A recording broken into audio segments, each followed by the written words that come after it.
Please note that the information provided in this podcast is for general informational purposes only and is not intended to be a substitute for medical advice, diagnosis, or treatment. Hey, welcome to Fertility Ain't Fair, the podcast where we normalize the conversations around infertility, reproductive health, and wellness. I'm your host, Brittany Jackson, here to share laughs, tears, and aha moments as we dive into our wild world with a girl who truly gets it by sharing personal insights from my own experience. Along the way, we're joined by guests who open up about their journeys, the highs, the heartbreaks, and everything in between. So whether you're new to the infertility world, looking for support, or just trying to figure it all out, this is your space to feel seen, heard, and maybe even laugh along the way. Real, raw, unfiltered, because fertility, it ain't fair, but you don't have to face it alone. Welcome back, Fertility Ain't Fair community. I am your host, Britt, and did you miss me? Because I sure missed you. We are back for not 1, 2, 3, but 4, our 4th season of Fertility Ain't Fair, the podcast, and I am super excited as always to have another amazing lineup of guests for us to just learn all the things that we need to learn in this space of infertility, reproductive health, and now wellness. Yes, I have changed our motto, our calling, because wellness is a part of all that we do. And so while the goal may still be, motherhood or parenthood for some, it is not in the cards for everyone. So we are going to focus on those 3 things moving forward in this brand, in this space, and definitely in this podcast. And we are starting off strong with wellness in 2025, heavy on that all year long and forever. So I have an amazing 2-parter. The first part is going to be with our girl, Hannah, who is a registered dietitian, a functional nutrition practitioner, and also a certified meditation teacher coming out of Cali. Our prayers are with California and the LA area for now and forever with all that's going on. However, she is an amazing, amazing resource because she is passionate about helping other women overcome burnout, hormonal imbalances, and restoring metabolic health by using functional lab testing, personalized nutrition, and trauma-enforced coaching to give women the tools they need to live a nourished and vibrant life. And we all about being vibrant over here. Okay. So this is our first part 1 of 2. So we have Hannah, and then we're going to have Danny on part 2. And they are both coming to us from an amazing business, Pivot Nutrition Coaching, which actually Danny on part 2 actually owns that business. So they're going to be giving us all the details when it comes to hormonal imbalances, gut health, figuring out what nutrition means for you, functional wellness, functional lab testing. Again, things that you may not have heard of or that you've heard of or may have tried or may have seen, but maybe you haven't dived into it. And I'm here to tell you, don't be scared. Let's dive in together because I have been diving in on my own for the last several months, ending 2024, and I continue to want to dive more into it going into this year. So I'm hopefully you will also be on whatever journey that you need for wellness. So are you ready to kick off this next season of Fertility Ain't Fair with me? Let's do it. Well, we are back for our very first episode of 2025, and we have Hannah tapping in with our community. Welcome to Fertility Ain't Fair. Thank you for having me. This is such an honor to be in this space and first recording of the year, I hear. Yes, and it's very much giving first because I feel like all the things that could be happening this evening are happening. And I'm like, why is IT malfunctioning for this season 4? But it's okay. We will move past it. It's going to be an amazing episode because you bring a wealth of knowledge when it comes to dietitian skill set. You are a meditation practitioner. You have functional medicine or functional wellness under your belt. I mean, a number of different things on top of being a mom and a superwoman. I'm very, very sure of that. Yeah. And so I am happy that we are starting in the wellness space because I mentioned to you offline that I feel like I have been doing my journey for all of these years now, like backwards. I feel like if I knew what I knew now, then right, 5+ years ago, this is where I would start. I would start with, battling my chronic endo, condition and fibroids and gut health and a number of other things to really just get my body in the best place possible to then start diving into, okay, reproductive health and infertility. But that's not how it happened for me. But I hope after our conversation, for somebody else, they will be able to start in a different place that they may help them on their journey. So as always, a lot to unpack on our podcast, on our episode, and we will try to get to it all. But first things first, we start out every episode here by asking our guests a very, I say simple, but not simple question, which is, how do you define yourself? Like as of today, currently, right here in this moment, what are those words or phrases for Hannah? Ooh, that's so good. I mean, obviously, I'm an RD. I've been, that's been, you know, a big part of my identity for a while now. Um, but I also identify as a mother, which has been one of the most transformative roles in my life, and also with that being a cycle breaker. So for me, that means really working intentionally to create a healthier foundation for myself and for my family, and one that's rooted in healing and breaking free from patterns that no longer serve us. So it's really been a journey of just nurturing not just my physical health, but my emotional and my daughter's generational well-being. I love Cycle Breaker, and Yeah. that may come up later. It may be the title of the episode. I don't know yet, but I love that. And so how did you find yourself in the space to say, okay, I want to help other women specifically, transform and find their footing when it comes to, again, diet and hormonal imbalances, gut health, etc. Like, how did you end up here? Yeah. Oh, it's been a long journey. Like 20 plus years since I started. Um, but I started my career in the clinical space, like so many RDs do. Um, and I just had that deep desire to connect with others in a meaningful way, make a lasting impact on their health. But shortly after becoming a mom, and I had, two under two, I started to have a more personal journey with autoimmunity, which I think really brought a unique perspective. And despite having the normal lab results and I, just not getting any answers, it was really frustrating and isolating. So this experience really drove me to seek deeper knowledge. And so then I obtained a certification in advanced lab testing. And of course, I wanted to completely geek out and order every functional lab test under the sun on myself. And I was able to uncover a lot of factors that was driving my autoimmunity. And after that, I was like, man, this is really the missing link in our healthcare, especially for women. And so I decided to leave that sick care model behind, and I started my own private practice. And I became really skilled at interpreting functional labs and identifying root causes for my clients, which was incredibly rewarding. And so many of the women that I worked with, I would hear time and time again how validated and empowered they felt. Um, but then about a year into running my own practice, I realized that there was something else kind of sort of missing. Many of my clients, they were doing like all the right things nutritionally, maybe some lifestyle wise, yet they were still feeling stuck, like there was this disconnect. And I recognized the need to address nervous system regulation as part of their healing journey, whether their goal was to just feel better, optimize fertility, maybe body recomp or gut health. I just wanted to combine all of my clinical expertise with tools that could support deeper transformation. So then I pursued the coaching certification in spiritual psychology and became a meditation teacher.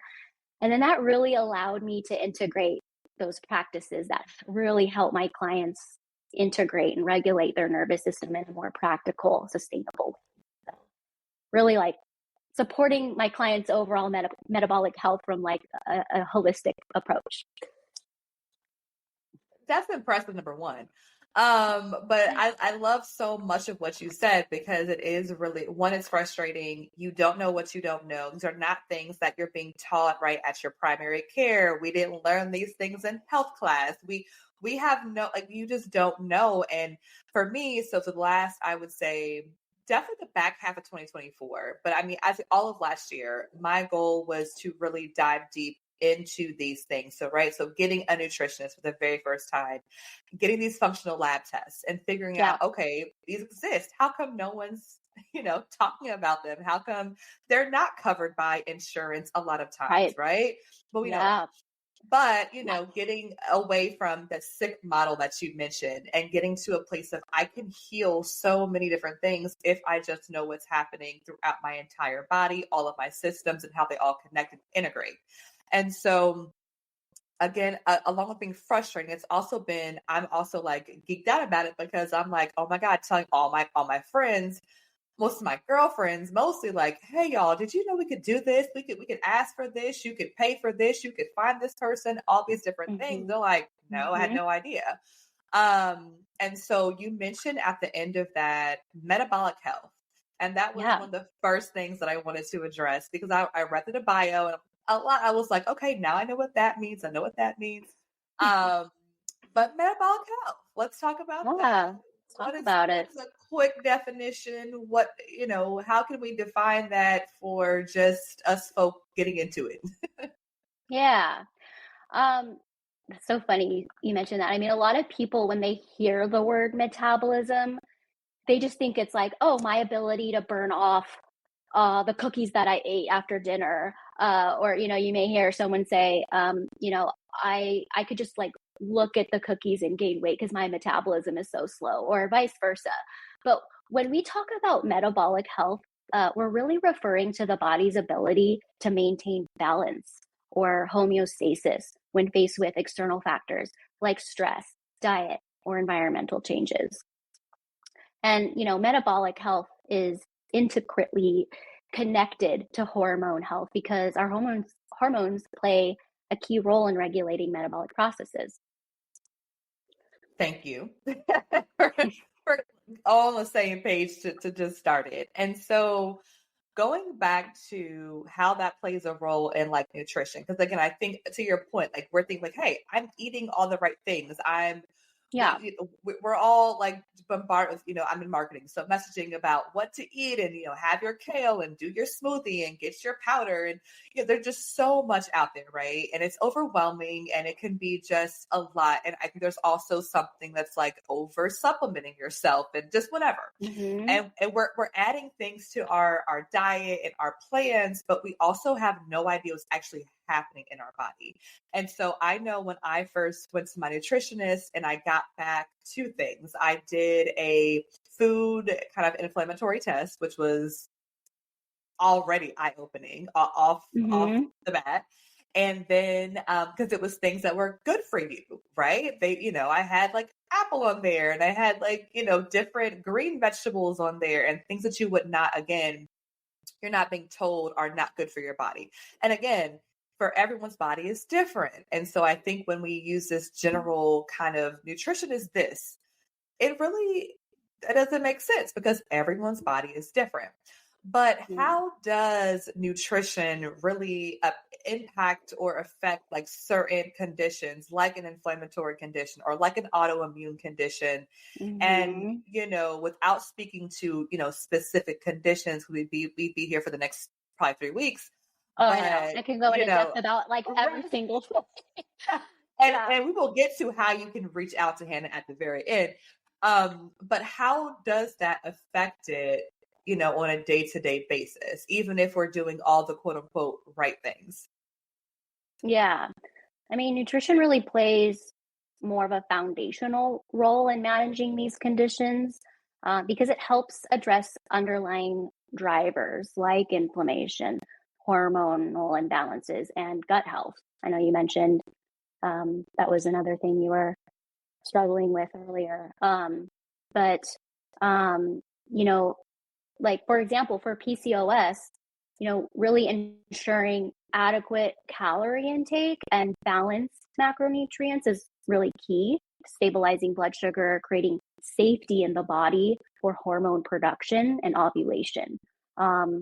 Maybe like for more like other conditions like endometriosis or autoimmunity, we'd be like focusing a lot on reducing inflammatory triggers like excess sugar, alcohol, caffeine, while really emphasizing anti-inflammatory and nutrient-dense foods to manage pain and inflammation.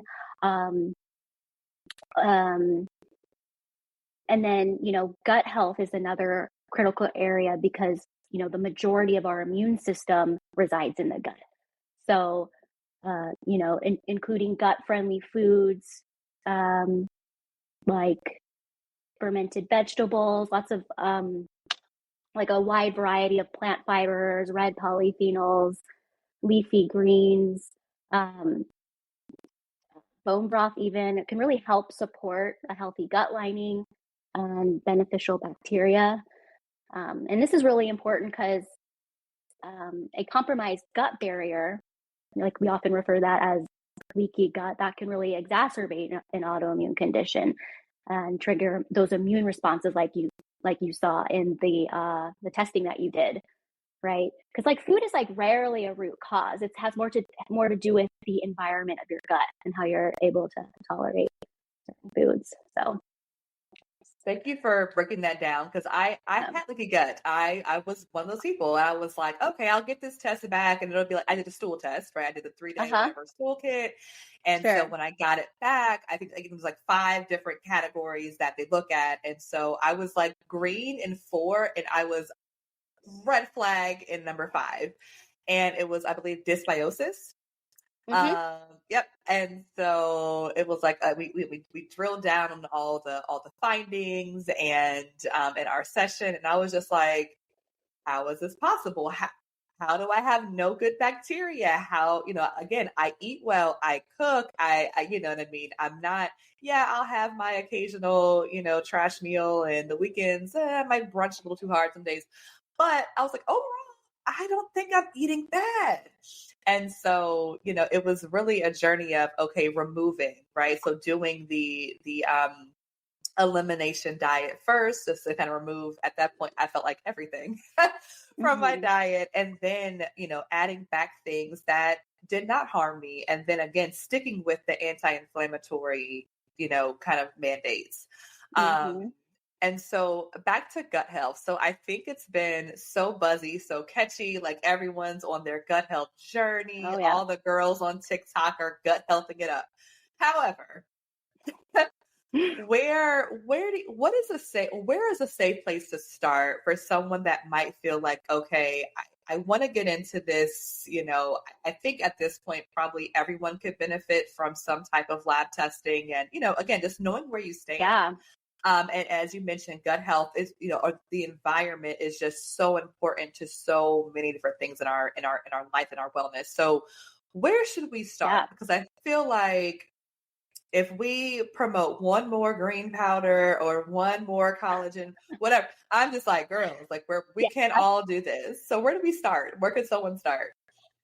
Oh my God, you're right. There's a lot of online chatter around all that. And it can be really overwhelming. Like, and there's often conflicting information as well. But the best place to start is with understanding your unique body. So that's where functional lab testing comes in, of course.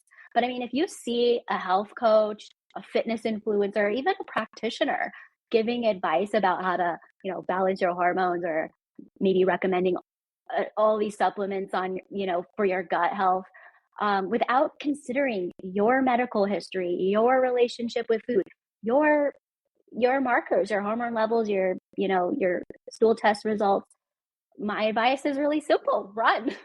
So because generic advice and just these like one size fits all recommendations, they can not only be ineffective, but potentially harmful. So a really good place to start, especially when we're talking about supplements and all that, you know, I say this to my clients all the time. You cannot out supplement a crappy diet and inflammatory lifestyle. So you need to start with the basics. Make sure you're nourishing your body with balanced whole foods, managing stress, supporting your nervous system, make time for movement, quality sleep. And then, by building that strong foundation first, that's really going to ensure that maybe some of these targeted interventions based on your labs will be much more effective. Did everyone hear it? I hope everyone heard it. Like, you cannot out supplement a bad foundation. And I think we can all sometimes get caught up in it. And when we're just trying to find whatever, right? Especially in our community, whether you're trying to conceive, whether you've been on this journey, whether you've been diagnosed already with infertility, or again, you have a PCOS, or you have, other barriers, right, to fertility that might, push you into the space of having to look for alternative routes. There's countless, videos and our humor and joking about it, but we tried everything. I mean, all the pills, all the teas, all the powders, all the everythings. And in reality, it's like a distraction from root causes and, like, again, fundamental, issues or foundational issues that don't really need probably all of those things, sometimes any of those things, to get to our magic goal. But it's hard, right? Because for me, for the first couple years in this space, I'm just so focused on fertility. I am trying whatever I can to grasp onto it, because for me, and so in our community, it's not there, right? Like, we're having these different issues, and so we can't touch our fertility. It seems so far away, and so we are grasping for straws. And so, I think that's why I said I was so wrapped up in just the fertility aspect that I did not look at so many now red flags with, again, when I was first told about endometriosis from a surgery that had nothing to do with endometriosis, that we found it. But then no one was like, you should work on that first. No one said that, right? No one red flagged it. It was like, oh, we found it. We kind of removed what we could and we moved on. And then you get into the fertility space and you're under all these different protocols and treatments, and you're throwing medicines into your body, and talk about hormone imbalance, right? Nuts. Crazy hormone imbalance that you're doing to yourself. But you're so focused on becoming pregnant or staying pregnant or bringing a baby home that, again, you are ignoring a lot of other factors.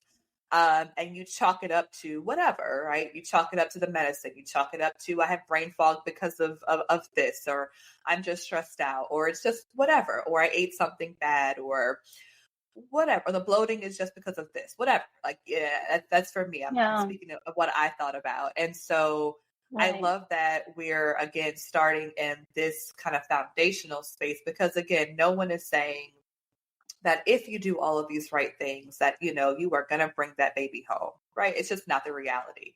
But I do believe that the environment in which that we choose to walk into these different spaces and put embryos back or retrieve eggs, it can make a difference. So thank you for kind of bringing us into this space at the very beginning. So talk to me a little bit about how somebody can work with a dietitian while they're on their kind of fertility journey. Because, again, I have not used a dietitian. I have used a nutritionalist. But again, that would have been, I think, fantastic. I think, starting out on this path. So how could I use someone like you in conjunction with, right, the doctors and the REs and all of the medical side to really help me out? Yeah. So using a dietitian to plan your fertility journey, It's all about taking a root cause approach to support your body in the most comprehensive way possible. Fertility is influenced by, I mean, as you well know, so many factors, including egg and sperm quality, that chronic inflammation, and hormonal imbalances. So, if you, and especially if you're working with a dietitian who's trained in functional nutrition and can even order some advanced lab testing, like a Dutch or a GI map or something like that, we can really dig deeper to uncover and address these underlying factors. And then we can, from there, create a personalized nutrition and lifestyle plan tailored to your unique needs. So we're not just, taking supplements willy-nilly and just, we're not just guessing, right? We're really, the goal is to optimize your body's environment for conception by focusing on nutrient-dense foods, stabilizing blood sugar, supporting gut health, addressing any inflammation. And for men, if I also invite my clients, I invite their partners too, to meet with me for like a session or two. But we're going to talk about improving sperm quality. That often involves similar strategies like ensuring the right nutrients are present and minimizing oxidative stress. So it's not just about what you eat, but really creating a more holistic plan that makes your body feel supported and ready for conception. And these are the things that I think are critical, again, in general, for general wellness, but also for our community, because we need that full team. And again, I think, I talk to a lot of women in the space. And again, I was also one of them, where we are kind of like the passengers in this journey instead of like the drivers, because we're like, I don't know, like, I'm not a specialist. I don't know, I am leaning on them to know exactly what it is that I need to do and all of that. But, I was told a while ago, their job is to get you pregnant. That's pretty much it. And they may have the best intentions, you may love your doctor, love your team, and that's wonderful, but their job is to get you pregnant.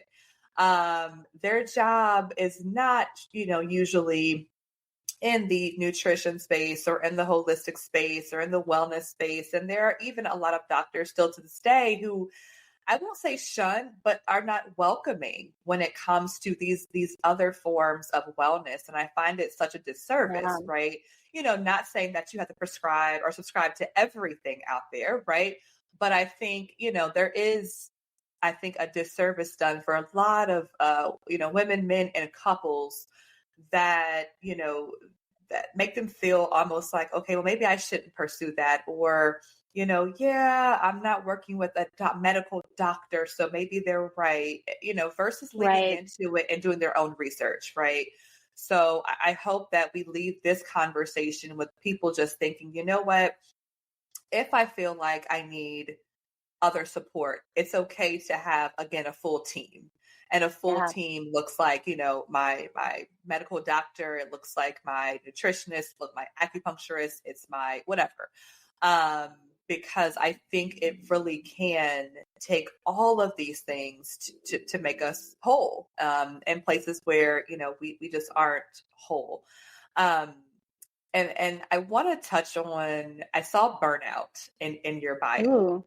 And and I wanted to touch on it. I thought about it literally right before we kind of hop on the call, quite honestly. And I know we discuss burnout a lot when it comes to professional life and work, right?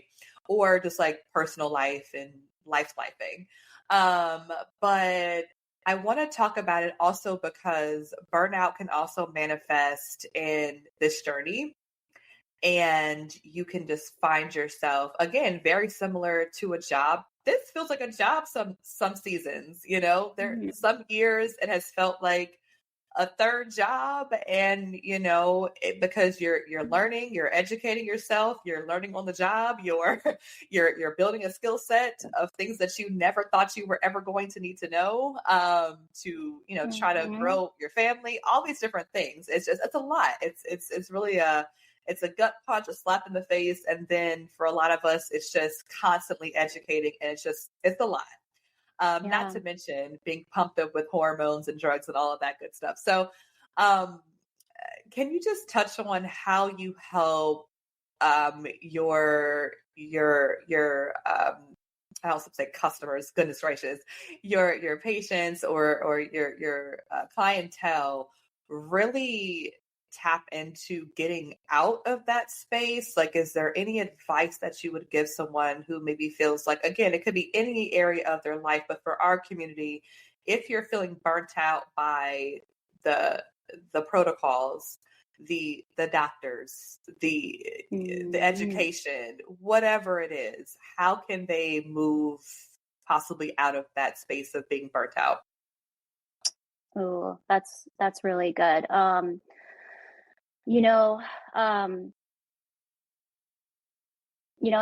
like, we just can't, like, I mean, that is my typical client. They tend to be pretty driven, pretty type A, a lot of things going on, like with their fertility journey, like you mentioned, and even like on top of that, they have jobs. So, usually we're seeing a lot of hormonal chaos as a result of some of these compounding stressors in their life. So, it's important that we're also talking about stress management, and because when we're talking about women's hormones and women's health, we have to remember that it always comes down to creating safety in the body. So whether that's making sure we're eating enough, and getting those nutrients in to just kind of tell our hormones, like, hey, like, you could be manufacturing these hormones, we could be optimizing our fertility this way.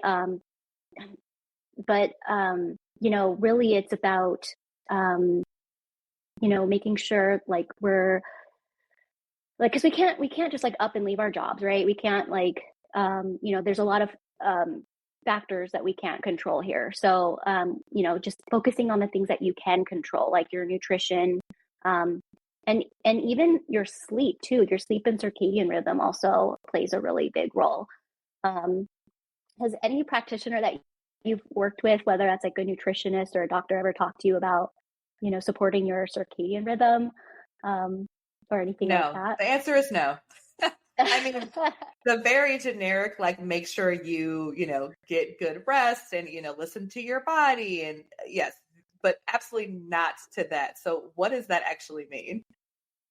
Yeah. I mean, when we talk about circadian rhythm, that's the 24-hour body clock that all the cells of your body operate on, and things like digestion and hormone production, even detoxification, are all on that 24-hour clock.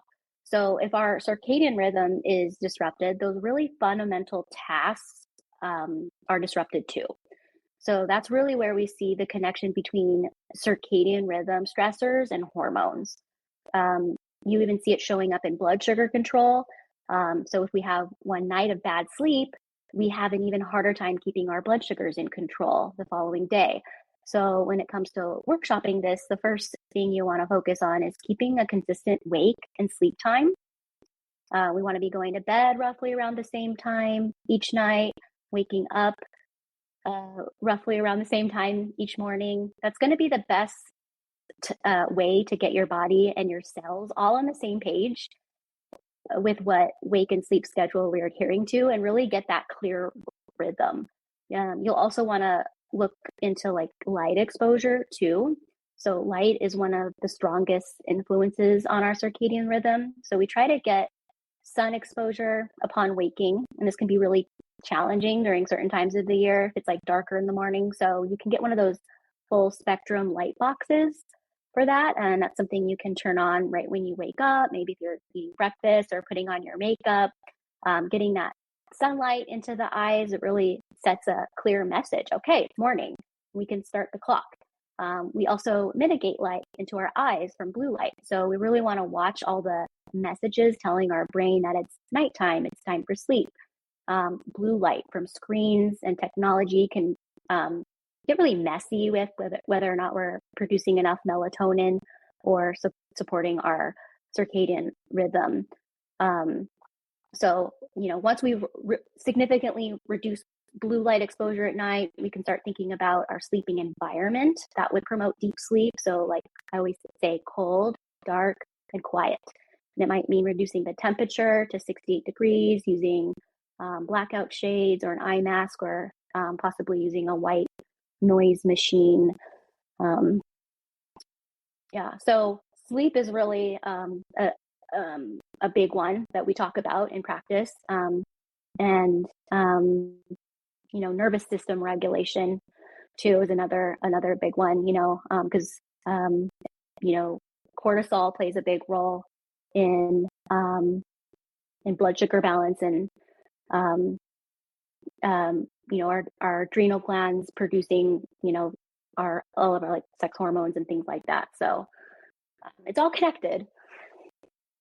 I think that's what I just want everyone to really always remember. Like, it's literally all connected, because I think, again, we go to, different doctors for everything, and everything is so like siloed, right? And so I think, one of the most frustrating things in the journey has been trying to get everyone on the same page at the same time. It's been really, really hard, right? It's been really hard to get, your RE to listen to, a nutritionist, and, listen to, it's an acupuncturist, and listen to, again, just trying to get every single thing lined up perfectly it's hurting cats. But I have found I would say, kind of small windows where I felt like I was doing that. I have found that I have felt better, and I have, I have had less fatigue, and I have had less brain fog, and I have, lost weight that I didn't even think I was going to lose. Like, that's always a good surprise. But I've been more clear, and I've been able to find more information and ask different questions, and I felt empowered, really, because I felt, okay, I'm getting you all together individually, and now I'm going to do my best to explain to you, why I brought you all here.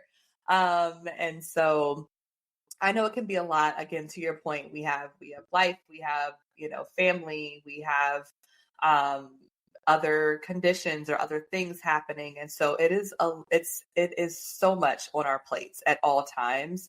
But I think, again, if you are able to find people like yourself, and you're able to dive into these different, functional lab tests, and you're able to at least get the information, again, do with it what you are able to. Again, I was like, okay, I got to pick a couple at a time, because, they were a little bit pricey for me. And I was like, okay, again, infertility is already expensive. So, and life is expensive and whatever else. But, but picking, hey, telling them, I can do 2 of these. Which 2 do you think, based on all that we've talked about, are my starting points? Where should I start? That was really helpful.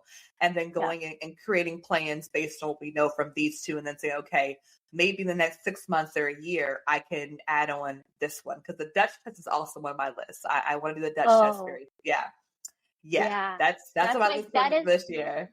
That is my favorite functional lab test to run in practice. Yeah. Yes. Yes. I mean, I'm excited. It just helps us get a lot more specific, a lot more personalized, and helps us give us some answers to some questions which would have been left unanswered if we were just looking at blood work alone. So yeah, definitely worth the investment.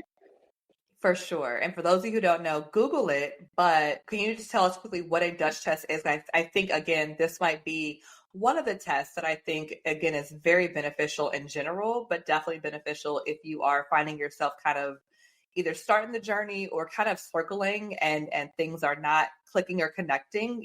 This might be one again, it has to be, and for me, it's been hard because, again, when you're on protocols and you're on hormonal medications, obviously it may not be the right time to do this test. But Right. if you find yourself in a break, or if you are intentionally taking your break to relieve burnout, or because you just need it, because I've had to take Yeah. multiple breaks over the last several years. Yeah.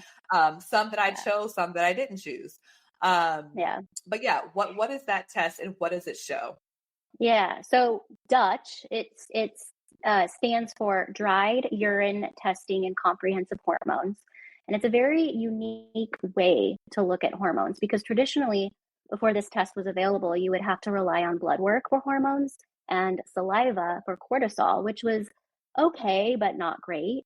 When we look at urine, we're not just looking at the production of hormones, but the way they are being broken down throughout the body and metabolized. So, for example, looking at estrogen metabolism as a nutrition professional, I may see 3 clients with estrogen dominance, but their root causes are all going to be different based on how that estrogen is being metabolized. So, like I said, this testing really helps us get a lot more specific, and helps us answer a lot more questions. And for my girls who are at the fertility clinic, you're like, well, I do that all the time. They pull labs on me every time I go in there. It's not the same thing. As Hannah mentioned, this goes way deeper. It is not your surface level, kind of quick snapshot of where your hormones are from what they need and what they're looking at, from the blood work. Because I know when I first heard about it, I was like, well, can I just use information that I get from there? Because I literally, at this point, they have so much of my blood, like who knows what happens to it. But I was like, they're like, no, it's very, very different. It's very in depth. It's going to give us a lot of information. So please do not think it's the same thing as your every other day or every week, a blood draw. So Right. Yeah. Yeah. So as we look to wrap up, because I know we can talk forever, and I would love to, as a geek out with you, because at this point I'm just like, I'm here for it. I'm here for more we need to. information. Yes, like I'm here for it. Listen, and we might have to do this again. Uh-huh. But what is something that you want to leave with our community, specifically as we look at fertility and infertility and just reproductive health, and as a whole? Ooh. Well, I'd really love to leave your community with a mantra. But before I do want to say, for anyone struggling with fertility, I just want you to know that your worth is not tied to this journey or its outcome. And it's easy to feel overwhelmed or defeated, but your body is not broken. It's just doing its best to communicate what it needs. So sometimes the journey, it's about uncovering those needs and taking small, nourishing steps to support yourself, both physically and emotionally. So I just want you to give yourself grace, honor the small victories, and remember that this process doesn't have to be walked alone. There's so many tools, resources, and communities to support you. And every step you take toward caring for your body and your well-being truly matters.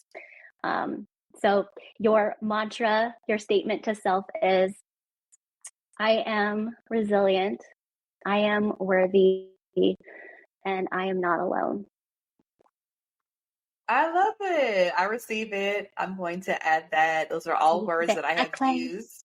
Yes, I claim it. Yes, absolutely. And no matter what the outcome is, I will claim those words. And so thank you for sharing that, also for the note about it, because that's a common thing that, is discussed in our community and amongst each other's. I feel broken. I feel like my body is broken. It's not doing what it's supposed to do. It's, and you begin to question everything, your worth, You question your worth as a woman, as someone who, is possibly a wife or a spouse or a partner or whatever, because you feel like, and you've been told usually since birth, that this is what, your bodies are made to do. And so when your body is not doing what it's quote unquote supposed to be doing, and doing it naturally, you really do begin to question everything. And worth and value is definitely high on that list. So thank you for mentioning that. So for those who want to find you, connect with you, please tell us where we can find you on social media and online. Okay. I'm only on Instagram. My handle is Rooted with Hannah. And you can also visit our website at pivotnutritioncoaching.com if you want to work one-on-one with me or have some specialty labs done. So we also offer consultations as well. So awesome. Yay. Well, I hope you all take advantage of Hannah and the team over at Pivot. This is actually part 1 of 2. So on the next episode, we are having another amazing guest from Pivot Consulting, who is going to be doing more diving into the functional testing, looking at PCOS specifically, and diving deeper into those topics. So if you were thinking like, I need some more, well, come on back for our next episode. But Hannah, thank you so much for being a part of our community, and thank you for shining a light on the foundation of the building blocks of what all this is from the inside out. So thank you for your time. So that wraps us up on this episode of Fertility Ain't For The Podcast. Again, I'm your host, Britt, and thank you, Hannah, for joining our community and for being now a Fertility Ain't Fair resource. If you want to know more, if you have questions, if you need a dietitian, if you're looking for functional lab testing, that's our girl. That's our girl. Hannah's our girl. And also stick around, because we have another episode coming up soon. Part 2 of our wellness and functional lab testing will be with Danny, the owner of Pivot Nutrition Coaching. And she is also going to be able to drop some gems and things for us to know and to add to our wellness plan, right? No matter where you are in your journey, right? If this is about just overall wellness, no matter what the outcome is, no matter where you are on your fertility journey, this is about being well and creating the best environment and having the best foundation possible for whatever comes next. So with that being said, make sure to check us out on our IG at Fertility Fair. Reach out, say hello, send me a topic that you want to hear about this season. Send me a guest, tag someone who might be a great guest for the podcast. Always looking for more people to join us and chit chat and give us some hope, give us some realness, give us some honest conversations, because that's what we're always here to do. So in the meantime, until our next episode, as I always tell you guys, I am your forever friend in fertility. Stay hopeful.